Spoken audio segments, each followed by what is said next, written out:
A very good morning to you. Thank you so much for creating time to join us right here on News Check on this 12th day of the first month, the year 2021.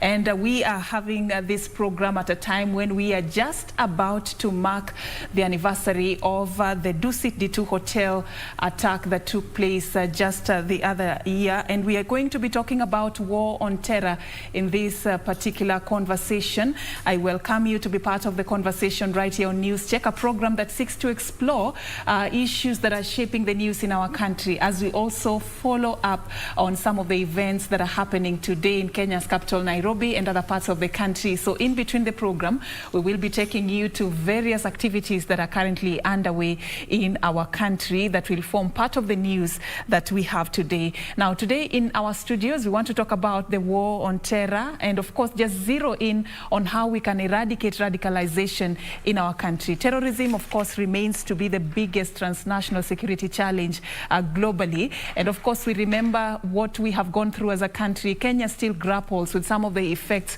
that come with these terror attacks. We remember the 1998 bomb blast, the Westgate Mall attack. We remember the Mpeketoni attack in the county of Lamu, the Garissa University attack that left 147 people dead. And of course, the Dusit D2 hotel attack along 14 Riverside Drive. And the list continues. But we have done a lot in terms of interventions to mitigate some of these attacks, and of course just to create awareness on what we can do to prevent, of course the focus in preventing such attacks in the near future. That is what we want to talk about. What have we done right? What more do we need to do? What ground is left for us to cover in the war on terror in our country? And joining me to have this very important conversation, I'm having a panel of two gentlemen.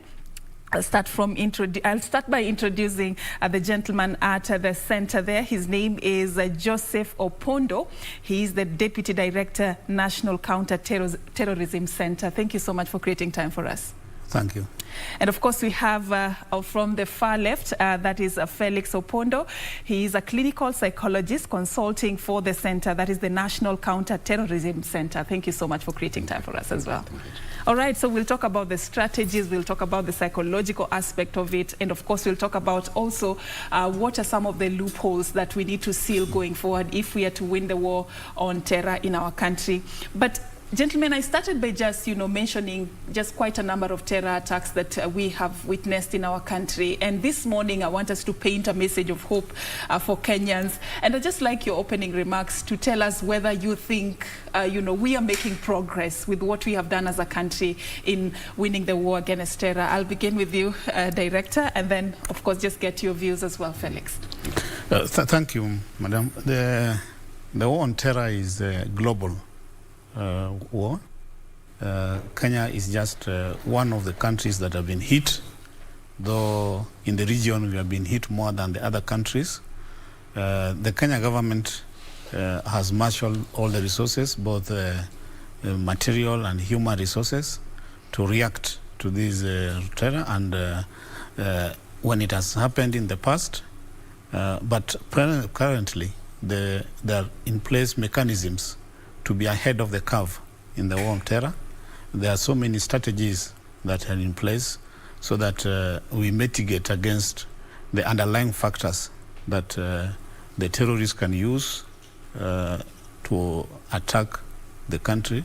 We are involved in so many strategies, proactive, that is, an innovative, a lot of innovations to make sure that we harden the so-called targets for which can be used by the terrorist, because the aim of the terrorist by far and by large is to create fear and attack the democratic principles and ideals of the country, attack the cohesion which is there among the Kenyans. We know Kenya is a multi-ethnic society, a multi-religious society. Every Kenyan has a belief in something. Mm-hmm. They believe in God. Even our constitution talks of our belief in God, not a particular religion. Now, these people are always after seeing that this cohesion is disrupted.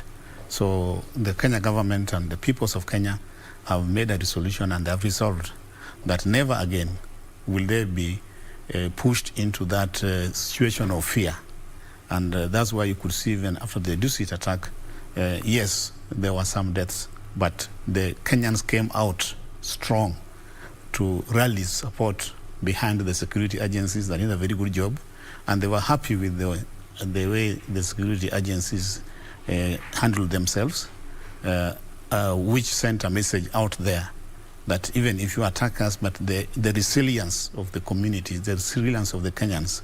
And one thing that came out after the Dusit attack is that this time there was nobody coercing anybody to go and maybe donate blood to the victims. Kenyans marshaled they came out. They came out on their own. Spirit. They entered pro boxes. They entered ward and went out to various hospitals where the victims had been taken to, and it was a community. It was a Kenyan approach supporting the security agencies. All right. Yeah. Thank you so much for sharing that with us. Felix, you know, he has expressed confidence in how we are moving forward as a country, even though we have faced some of these challenges. From where you sit, do you think we are learning? Do you think we are becoming flexible enough to the change as we go? Are we mutating in our war against terror in the country? Yeah, thank you so much. Thank you so much for that very important question. I just want to go back to what CS Amina Mohammed had said one time when she was actually, I think that was during the Garissa University attack or Dusit, and she was confronted by the international press, and they were asking questions because they're trying to bring it out the perspective that there was laxity for it to have happened. They're trying to bring out the international press was talking about that probably the country did not act on the intel and etc. Of course, you know what the international community would always want to focus on. And she answered them very well that one thing is that you may never know how many goals are saved. People only focus on the goals that are scored. And therefore, I, in my own opinion, and also as an actor in this, one important aspect is that probably there are so many goals, there are so many balls that are saved by the country. And probably we need not to only focus probably on a goal that has been scored. So I believe that the country is making very great progress. Yeah. And that is what we want to hear this morning. That is what we want to hear this morning. I'll stay on you a little bit because I'm just about to, you know, find out how the National Counter-Terrorism Center fits in this narrative. But I just want to understand, many a times when these attacks happen, as a psychologist, that there's so many people who usually ask why. Why us? Why innocent people? What is the motive behind? Just take us through what you think, you know, is the biggest, you know, motivator for such attacks to happen, and why our country has been termed as the soft target. I may not really think of our country being a soft target, but I really think about the resilience of our people being very, very important and very critical. You asked a very, very important question. Why kill the masses? Now, terrorism. Why students? Why women? Yeah. Why children? You know, this is something that many people do not really understand. I want to go back to conversation that has always been there. In fact, there are some people that say, look at it, that the war on terror has been overrated everywhere. There's a school of thought that looks at that, and they say that road accidents kill more people than the total number of people who have died from terror attacks.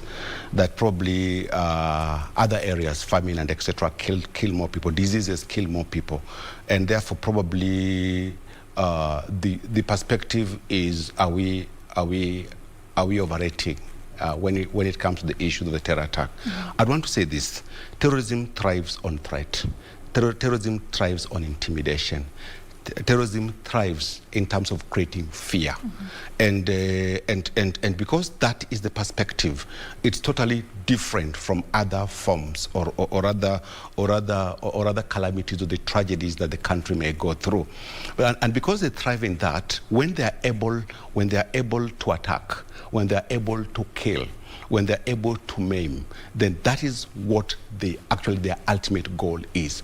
Cause fear in the country, cause fear within the security system, within the government system.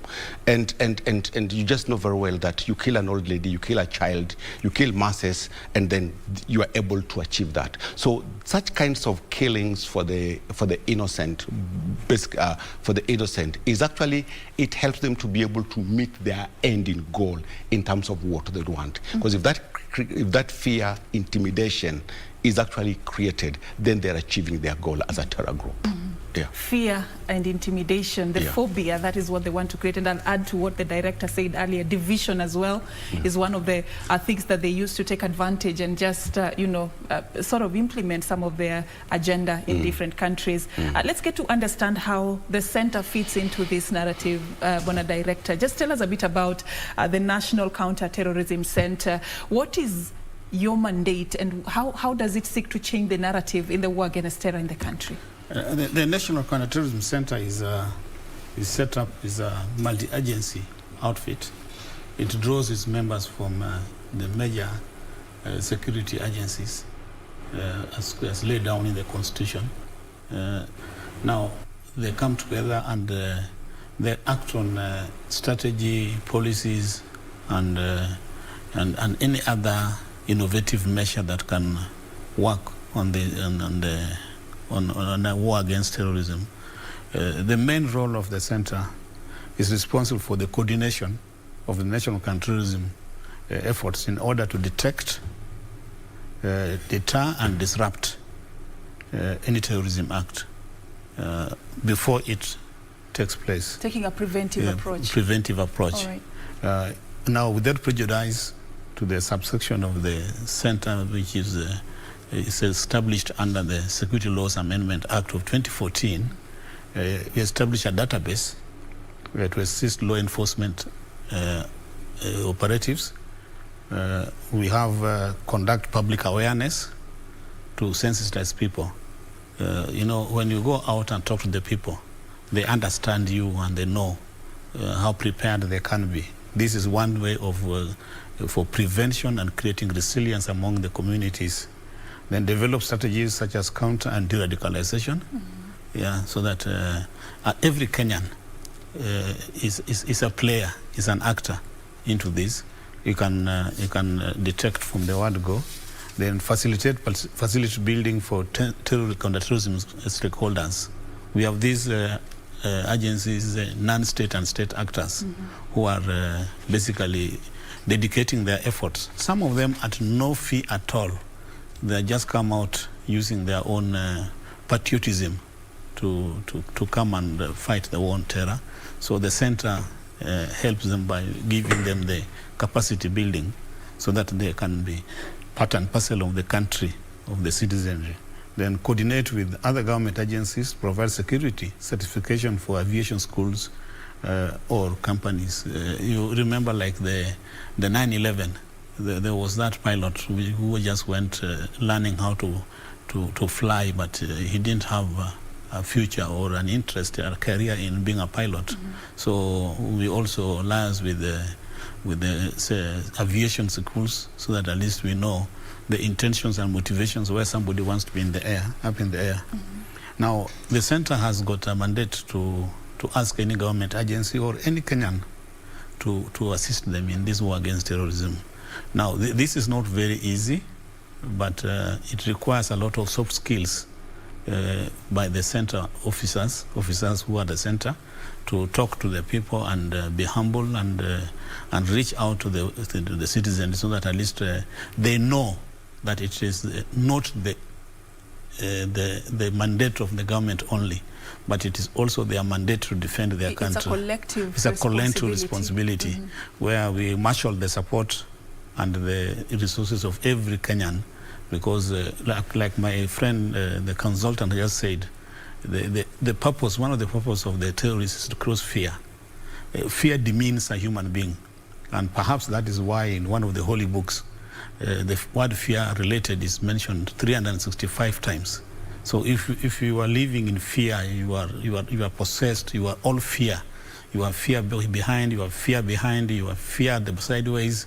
You lose your senses, you lose your ego, you use your self-esteem. So you can't even go out. And when you can't go out, there will be no economic development, there will be no socialization, there will be no development, even mental development. You cannot go to school. And this is what the terrorist wants, so that at least you are taken to zero, to level zero from where you are. So members of the public have a responsibility to furnish the center with any information relating to terrorism. And I must tell you here that we, over the last 3-4 years, this is forthcoming, a lot of it, from the members of the public who have resolved that this country belongs to them and security starts with them, not just with the security agencies. Even the relationship between the security agencies and the members of the public has greatly improved, in as much as the government has also directed a lot of resources to make sure that the security agencies are well resourced, adequately resourced to respond to these acts, especially before they take place, to disrupt them. All right. Yeah. I'll take you back on that later as we talk about, the relationship between members of the public and the security agencies and how this can also help. But Felix, one of the issues that the director touched on there as part of the mandate of the center is to, engage the public, sort of create awareness when it comes to matters terror.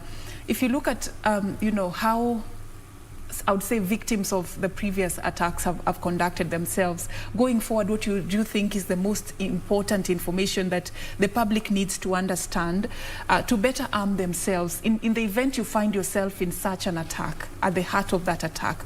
Do we even know the first points of action that we need to take as members of the public? What would you like to tell them? First and foremost, when an attack has taken place, that is now the work of the security agencies. They're the first people that get into the scene. And of course, we also have the media going there.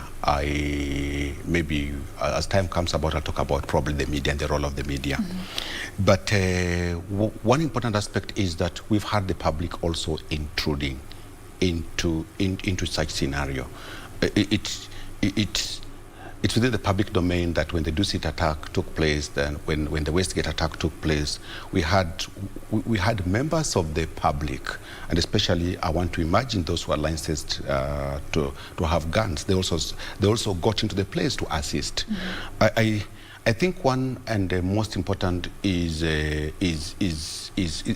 policy on that, because from my own perspective, when such an incident happened, of course there will be security condoning of the place, and probably the question now comes: these are members of the public.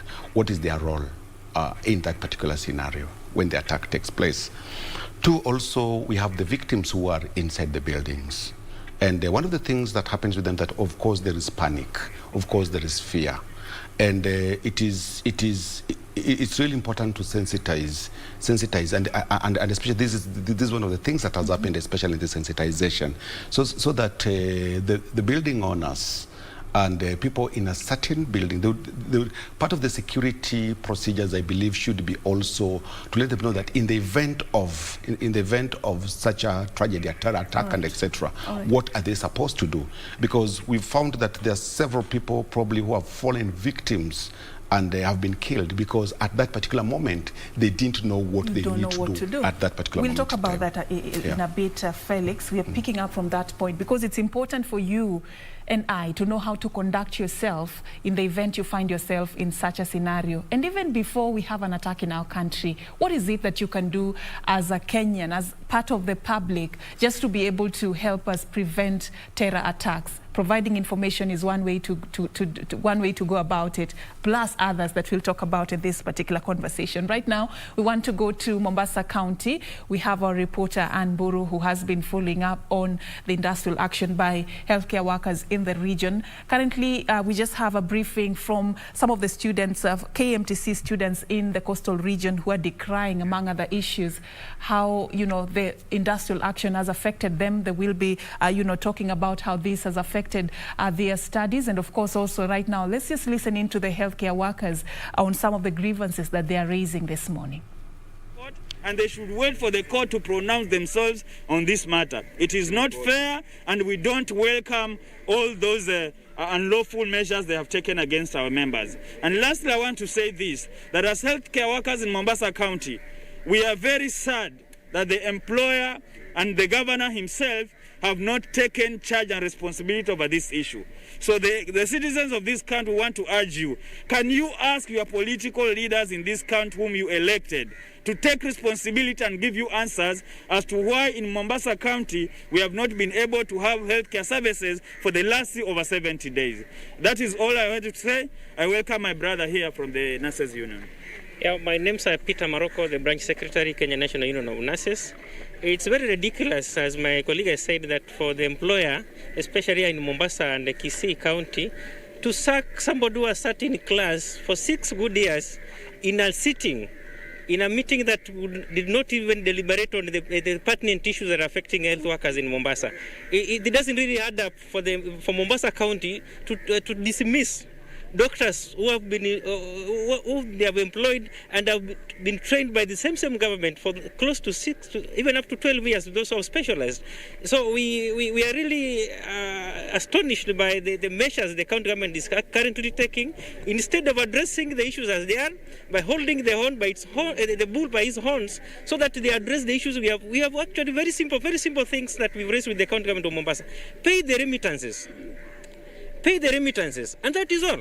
And call us for a negotiation, then we return back to work. But the measures you are taking are really unorthodox as it is, and we don't think that we'll bow to your pressure.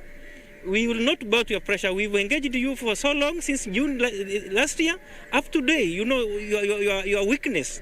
You know what you have not been able to do. Take it up. The governor needs to come in. You cannot keep quiet for close to 2 months. The citizens of this country are suffering. They are not getting health services. People are dying in the villages. And the governor is so silent on this matter, and we know he can pile up pressure on this national government to release the funds they are talking about. 3 months in disbursement, which the national government has not really sent to the counties, is worth enough for them to even come and join us here, so that we can push this agenda forward as collectively as an employer and the employees. Another thing, nationally, I believe the Council of Governors is actually letting us down. What does it take to compensate an employee who has died on duty? We are asking the national government and the Council of Governors to ensure that our colleagues who have succumbed, their families, get compensated. That is it. And the risk allowance is worth for us to motivate us to go back to work. But when you are taking politics in place of performance of your towards the employees you are employed, it really makes us think that we made the wrong decision to elect you into office. And it's time that the Kenyans think of this Council of Governors generally and do away with them come 2022, so that we can elect people who think well about the citizens and the employees they have employed. We shall all be in solidarity until these issues are addressed. We are not going to let it go. We shall hold it strong until, even if it means 5 months like we did it in 2017, we shall. And we are ready to go. Even if you stop our salaries, even if you issue us dismissal letters, we shall address them. And you know what we can do. As unions, we have taken all measures necessary. Because you cannot fail on your way of doing things and then you want to force us to go back to work. It's really very painful, especially here in Mombasa, for the issues we have been trying to address for 6 months, and yet we are here. This is 2021. The employer cannot take any good action. Instead, you are calling people back to work. It doesn't add up. So we are calling upon the Department of Health and the Chief Officer, the Public Health, please stop issuing people with letters to demand that they report back to work. Anybody, even if somebody is on leave, let you know it from today that we are all on strike, because the issues affecting us here affect all those who are on leave and who are not on duty at this time. And therefore, the only duty we demand our members to report to is to report under this tree until the county government to Mombasa addresses our issues. We want to announce ourselves on the issue of BBI as healthcare workers unions in Mombasa County. We want to be very categorical that we as healthcare workers unions, we are left with no option other than rallying our members, rallying our families and friends, and those public members who believe in us as leaders, that we shall ensure that this BBI thing, then it has no other chance to live other than dying. And therefore, because they have not been able to handle our issues, despite all the push. What is the guarantee that when the resources are added to the counties, they will be able to address the healthcare services? They will be able to address the issues of the healthcare workers and the public. We have noted even from the 15%, there is no accountability from the county government. Therefore, we shall rally our members. If these issues are not addressed, we shall rally our members in Mombasa County. To be specific, all the healthcare workers that are working under the government and those in the private to go and vote against the BBI, because it is very clear that the government and even the now opposition, which is also in the government, are not keen to address the issues affecting the common mwananchi. Thank you so much. Wananchi power! Wananchi power! Wananchi power! Now this is the 9th week, as our colleagues have said. We have not been addressed. If this was a tender in the Ministry of Health, it could have been addressed so long. But right now we have been here for the 9th week. Our members' matters are becoming worse. Most of our members have been listed on CRB. We are not going back to work. All these intimidations from our employer, we welcome them. We shall be coming to report under this tree until all the issues are being addressed. It's so funny that our government has always been claiming they are broke. But you can pay billions of money for tea.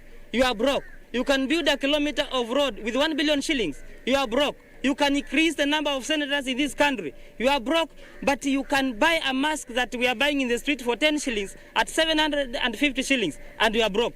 This is the time to address our issue. Health workers have a choice to make.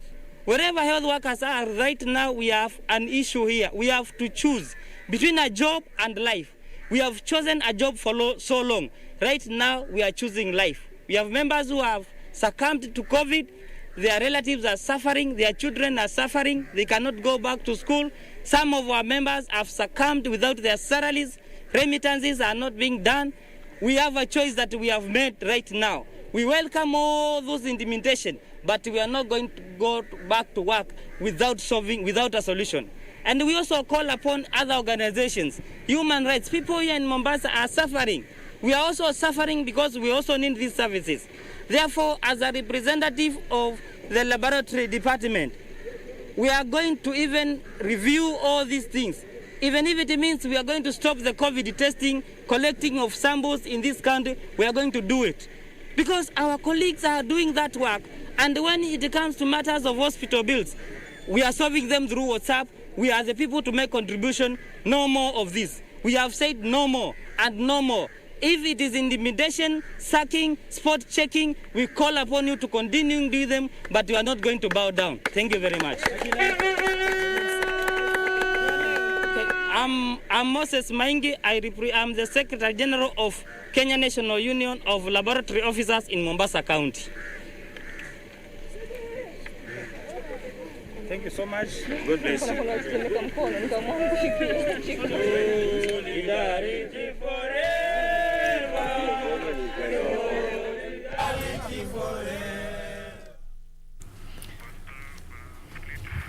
All right, that is coming to us live and direct from Mombasa County. There speaking is Moses Maingi, the Secretary General of the Kenya National Union of Laboratory Officers in Mombasa County, just adding his voice on some of the grievances raised by the healthcare workers in the coastal region who are still on strike, raising among others the issues of they want improved working environments, promotions, delayed payment of salaries, and what they say also is a non-remittance of statutory deductions. And the healthcare workers, according to what we are getting this morning, still maintain that they are not going to bow to any form of intimidation and threats of being sacked as they continue to push for some of their grievances to be addressed before they report back to work. Services have been paralyzed in several health facilities across the coastal region, and it's a story we are still tracking for you. We'll be giving you regular updates as soon as we get new information from the coastal region.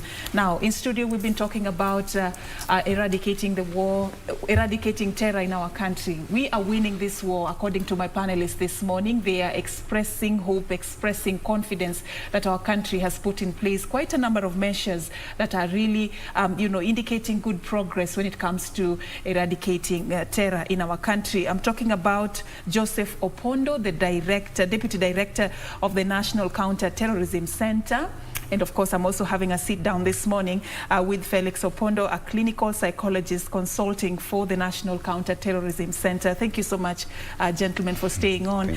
Now, before we went to Mombasa, I was, having this conversation with you, Felix, and we were just talking about what the public ought to know as their role when it comes to eradicating terror. And you had just highlighted something very significant on how, some members of the public, in the way they conduct themselves during an attack, may compromise the processes that go on, the investigations, and even the work of the security agencies who are trying to control the situation. I'd just like you to highlight more and tell us more about what the public need to do, the do's and don'ts, so that we cannot miss the point when it comes to how we are managing terror in our country. Thank you so much, Safina. Just going back to what I had said earlier, when there is an attack, because in the city, preventing terrorism, what really becomes important is the 4 P's. The 4 P's comes whereby we talk about the first P is to prevent. When you talk about preventing, the members of the public are coming in very strongly in preventing extremism, radicalization, and etc. And 2, and we also talk about pursue. Pursue now, that now comes to the security agencies. And there's also protecting, which also comes within the security agencies. And there's also the preparing. So the members of the public comes in the 2 P's. The P for preventing and the P for preparing. And what I'd mentioned earlier had to go so much with the aspect of preparing. And there is need for the members of the public to be prepared. We've seen in situations where there's an attack, the members of the public are all there. Everybody is moving there. And that might jeopardize the security forces on the ground in terms of being able to contain. Everyone is curious, where is the blast coming from? Yes, everyone is going towards that direction. Yes. I'd say first and foremost that it is important for us that every other person knows their role. The members of the public know their role, the media know their role, the security organs know their role, and of course they work within their role. Now, in terms of the preparation, one of the things that I'd mentioned is that it's important for the members of the public to be very vigilant. Not only vigilant within the building, even vigilant within where we are staying, because recruitment takes place where we are. In every other aspect, there's no part that is secluded from the recruitment. And in any terror attack, there's always recruitment. And recruitment takes place in so many, actually it is a circle. Recruitment takes place in identifying the target, surveillance for the target,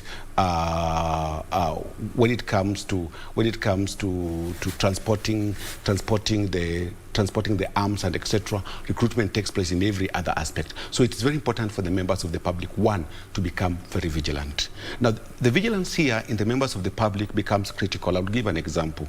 Assume I'm parking my car somewhere, and I go and I park my car and I leave. When I come back, I say that just check for me that car. When I come back, I give you 1,000 shillings after I just parked my car. That is suspicious. Why should I give you 1,000 shillings? Just check for me this car, and then I come back. Probably I'm putting you in a situation whereby eventually you'll feel that you owe me. And the moment that you start feeling that you owe me, then I can be able to manipulate you and do every other aspect. Being vigilant is trying to look at such situations. So it's the simple things that count, the everyday behaviors and character. That counts. Even the little things, like somebody giving you money to do something. You really need to question why. Okay. Because at some point, let me just mention this at this particular moment. There are certain people that are recruited to become agents without knowing that they're agents. Probably later on, when the investigations are now happening, is when they come into the web. So we need to be vigilant about those. They may sound very simple, but they're very, very critical and they're very, very important. Now, apart from the vigilance also, it's also important that if there's any fear in the members of the public, reporting it I'd want to imagine, to the relevant security agencies becomes also very, very, very, very important. At the same time, also, it's also important for the members of the public. If I'm in this building, I need to know which are the exits in this building. In case anything happens. In case anything happens, be it fire, be it attack, which are the exits in this place, and where are they? Because that is what would be able, that comes in the first P that I was talking about, that concerns itself with the preparation. Now, during the attack, it's important for the members of the public, I mean, it's important for those inside the building, and even with the members of the public, one, even if you have someone in that building, in that place, my advice would be, don't call. Because sometimes you might call, because for the terrorists, it's about the numbers. It's about the numbers. They want to have maximum in terms of maiming, killing, and destruction. Sometimes you may call someone, and that is what, and it happened in Garissa University, you may call someone because you're in panic mode away. How do you control that? I mean, you have your loved one caught up in a building that probably is in the news that, you know, has been attacked by terrorists. How do you not call them to find out how they are doing, whether they are safe?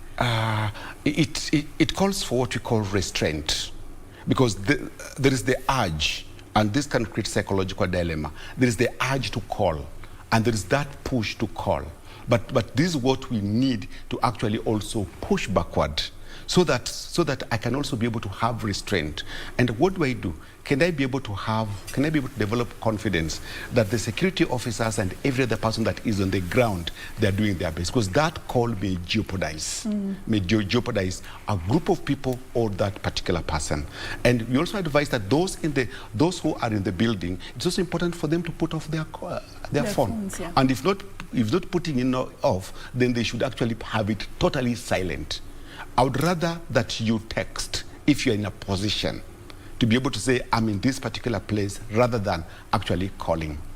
It's also important that, as I said, that get to know which are the exit, and it's also important to try to be calm. Try to be calm, because anxiety is raised at that particular moment, and anxiety, when the anxiety levels are raised, the flight, then I might find myself, I'd want to get into flight, and at that particular moment is when probably I might be able to put myself at risk.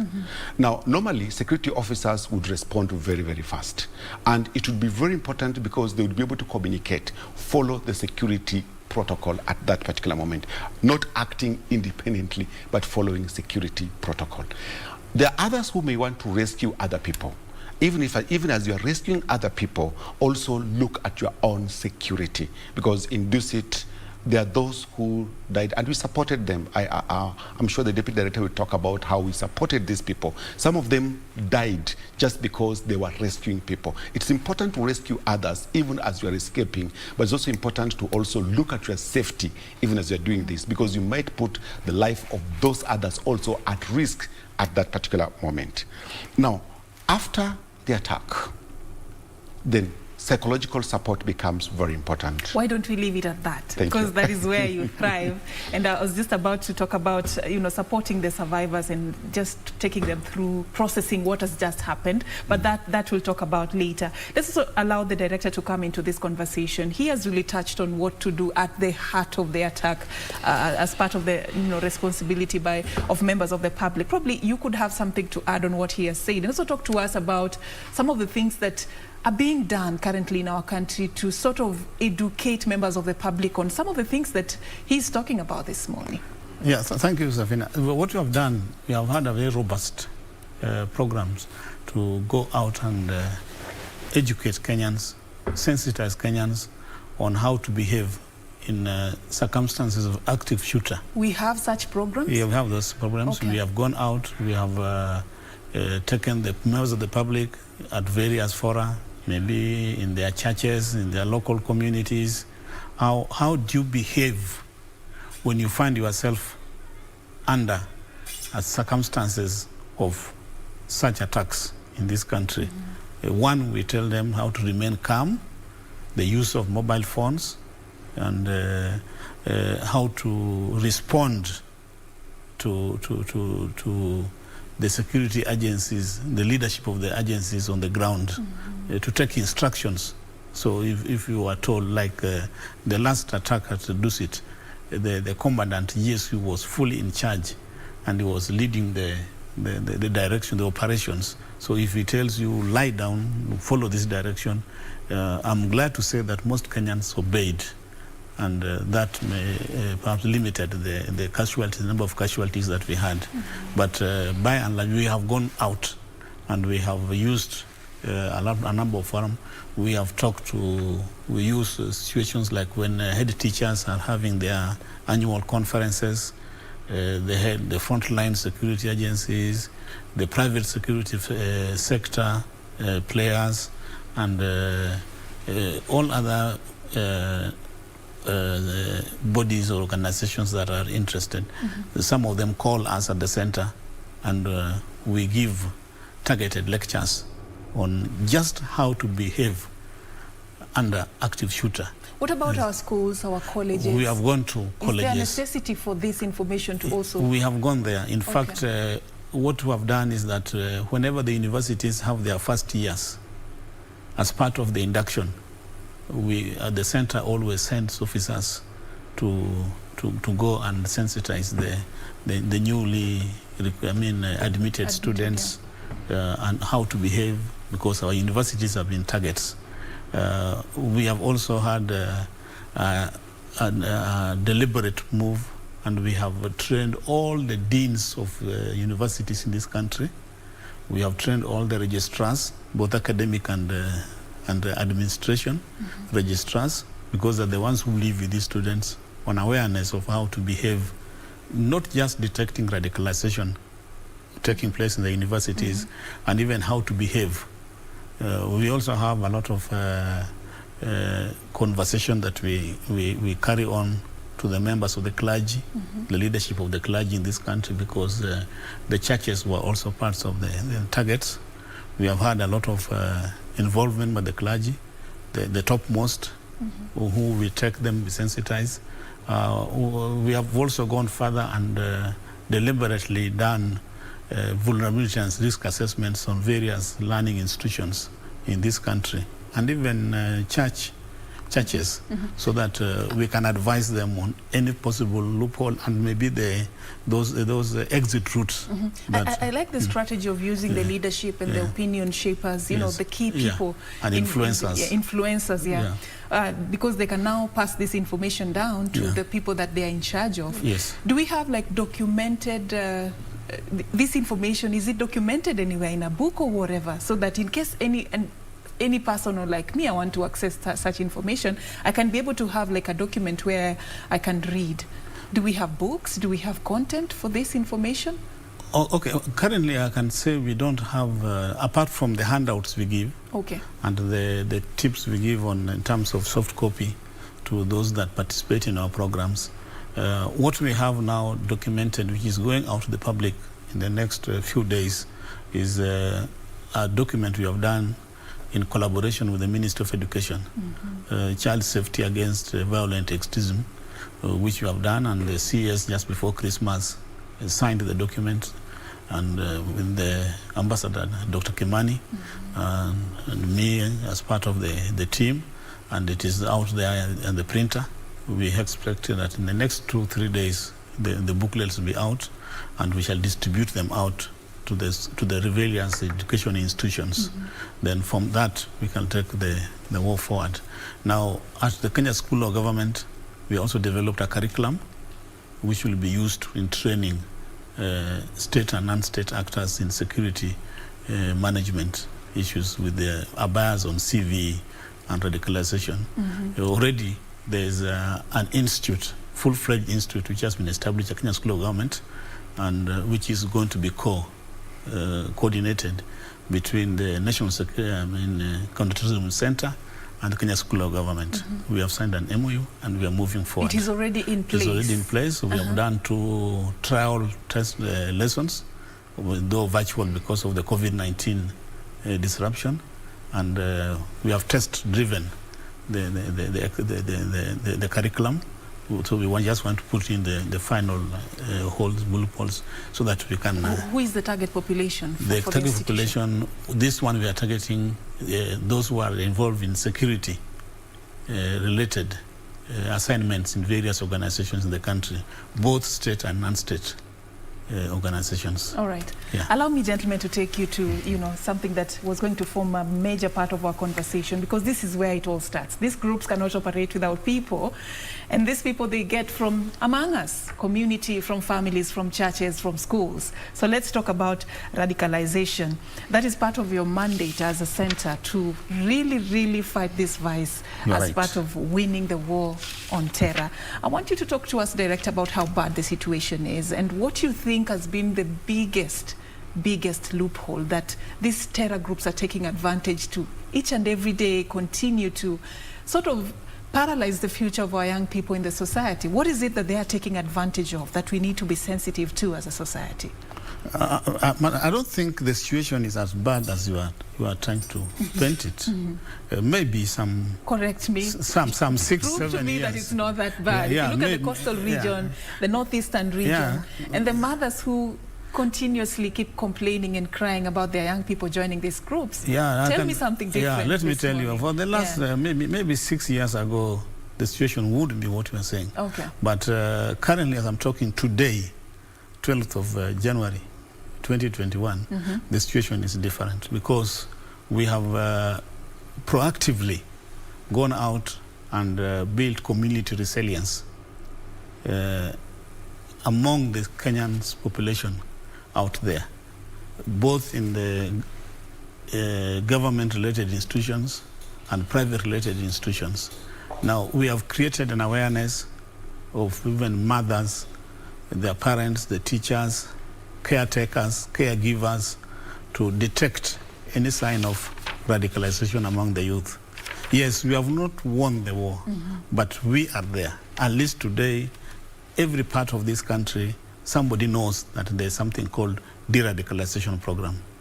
And we are grateful also to the non-state actors like the community-based organizations, the NGOs, who are also assisting, supplementing our efforts after we take them through these programs and giving them the leadership and the material capacity building.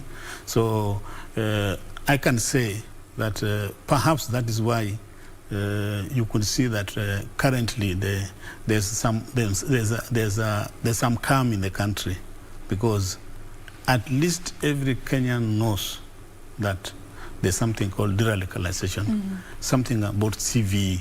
It is in their lips. We have demystified some of these titles and made people talk about it. We have involved at the coast region. We have involved the Shairi and Tarab artists to come up with their works, preaching cohesion, preaching child education, especially girl education. We have involved the mamas, the mothers. The role of the mothers is very important.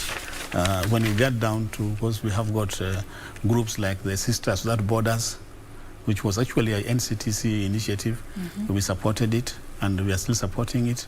So we have a number of women organizations that you're working we are working with, because the role of the mother is very important in de-radicalizing and in this war against terror.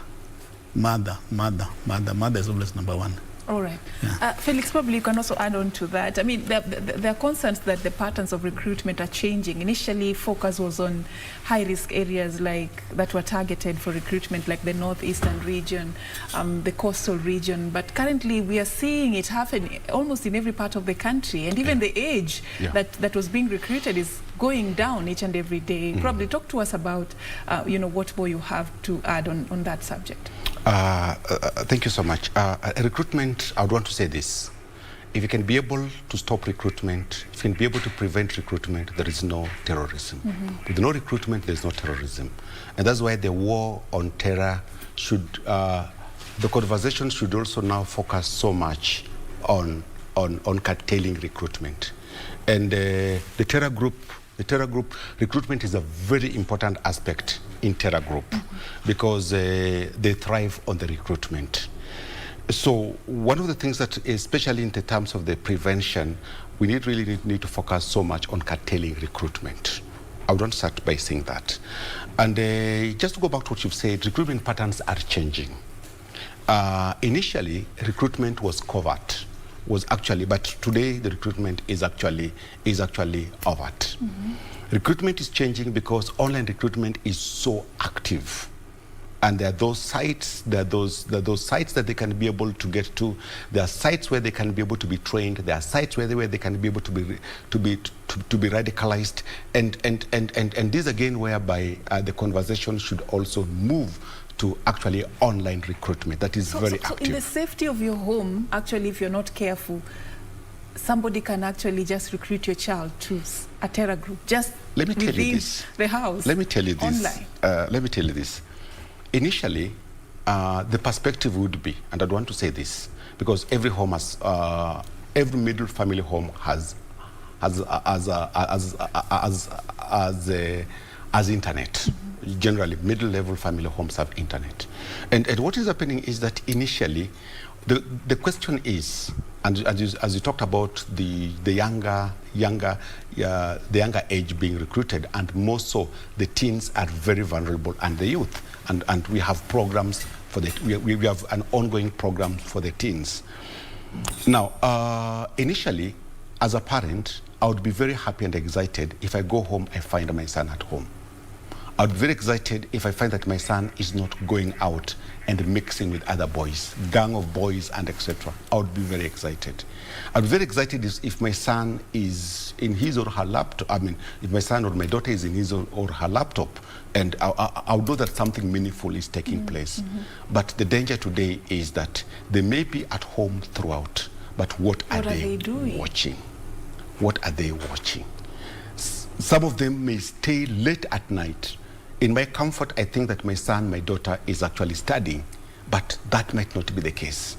And these sites are so obsessive and compulsive to the extent that the moment that you access them, you cannot be, pulling yourself out of it becomes very difficult. This is where active recruitment is taking place, including training them in various aspects that are security related. It's taking place, the online recruitment. Yeah. Wow. In fact, Safina, previously we used to compete over the remote control at the sitting room, on the TV. These days, they don't care about that that small thing. Yeah. What they do, they have left us with those remote controls. They have left us at liberty to watch those channels we want. They are in their bedroom. What are they doing? Because this country has got estimated 4 million smartphones, and almost all our youth have got a smartphone, and the prices are going down. So through these smartphones, they can identify the sites. And now the danger with these sites is that you visit it once or twice. Now they keep on propping now. Once you have gone to these sites, now the information props even without you now visiting. Yeah. They visit you instead. Yeah? They look for you. They look for you.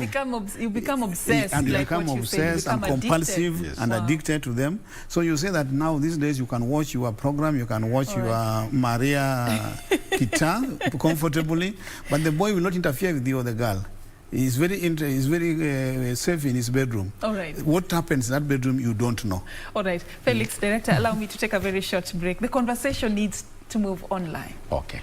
Let's think about that as we take this particular break. We are coming back to talk about how we are progressing when it comes to the war against terror. Stay with us. We are coming back with much more.